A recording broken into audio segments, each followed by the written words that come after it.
بسم اللہ الرحمن الرحیم۔ شروع اللہ کے نام سے جو بڑا مہربان نہایت رحم والا ہے۔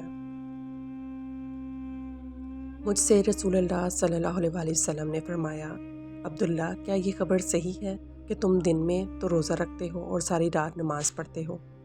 میں نے عرض کی، صحیح ہے یا رسول اللہ صلی اللہ علیہ وسلم۔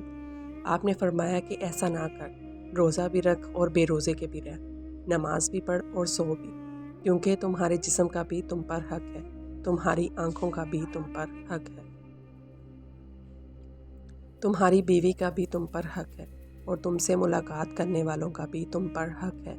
یہی کافی ہے کہ ہر مہینے میں 3 دن روزہ رکھ لیا کرو، کیونکہ ہر نیکی کا بدلہ 10 گنا ملے گا، اور اس طرح یہ ساری عمر کا روزہ ہو جائے گا۔ لیکن میں نے اپنے پر سختی چاہی تو مجھ پر سختی کر دی گئی۔ میں نے عرض کی، یا رسول اللہ، میں اپنے میں قوت پاتا ہوں۔ اس پر آپ نے فرمایا کہ پھر اللہ کے نبی داؤد علیہ السلام کا روزہ رکھ اور اس سے آگے نہ بڑھ۔ میں نے پوچھا، اللہ کے نبی داؤد علیہ السلام کا روزہ کیا تھا؟ آپ صلی اللہ علیہ وسلم نے فرمایا، 1 دن روزہ رکھتے تھے اور 1 دن بے روزہ رہا کرتے تھے۔ عبداللہ رضی اللہ عنہ بعد میں جب ضعیف ہو گئے تو کہا کرتے تھے، کاش میں رسول اللہ صلی اللہ علیہ وسلم کی دی ہوئی رخصت مان لیتا۔